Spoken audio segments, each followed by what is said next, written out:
était footballeur à Rouen, Diable Rouge, au FCR. Voilà, il jouait à l'aile droite et comme il dit, il repiquait au centre et il marquait du gauche. François aime les sports collectifs. Il aime les sports collectifs avant tout et il aime le sport de longue date. C'est vraiment pour ça qu'il a souhaité, dans le cadre de cette campagne présidentielle, à ce qu'il y ait une organisation sport dans un pôle que j'ai le plaisir donc d'animer, qu'il y ait ce moment sport, à ce qu'il y ait un gros rassemblement des sportifs de haut niveau derrière lui, à ce qu'il y ait, je veux dire, ces propositions, cet engagement, ce travail on a rendu au Comité national olympique et sportif.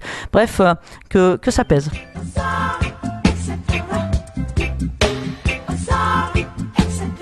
Il n'y a pas d'aménagement qui soit possible. C'est effectivement, je vais dire, une mesure qui concerne environ 3000 Français qui gagnent, il faut bien le rappeler, au-delà de 1 million d'euros net par an. Et donc, on taxe à 75% que, je veux dire, ce qui est gagné au-delà d'1 million d'euros, on avouera que c'est déjà pas mal.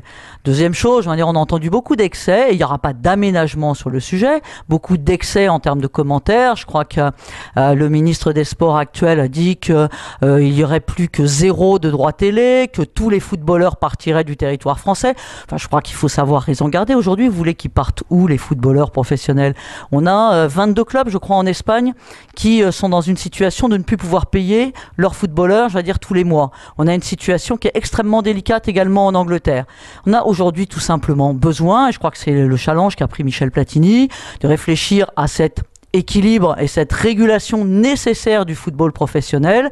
Le football professionnel vit dire sur ses deux pieds, qui sont les droits télé et les valeurs des joueurs. Quand les deux pieds sont fragilisés, c'est l'ensemble du football, je veux dire, qui est fragilisé. Aujourd'hui, on l'aime, le football. Il faut absolument que cette régulation, elle existe.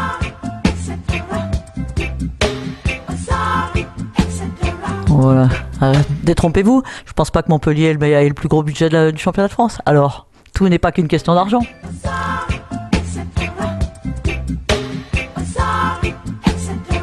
C'est le Parti Socialiste qui a parlé le premier du sport. François Hollande a parlé du sport dès le 11 février et ça a été le seul à faire un meeting entièrement consacré au sport pour rappeler combien dans son projet présidentiel, où il y avait en termes de priorité le rassemblement, l'ensemble des Français, de la nation, la place de la jeunesse, le bien-être et l'émancipation, l'épanouissement de chacun et le rayonnement de la France, et bien le sport avait toute sa place dans ce projet présidentiel. Le sport, il l'a rappelé, n'est pas un luxe, c'est une nécessité et il a cette place dans un projet national.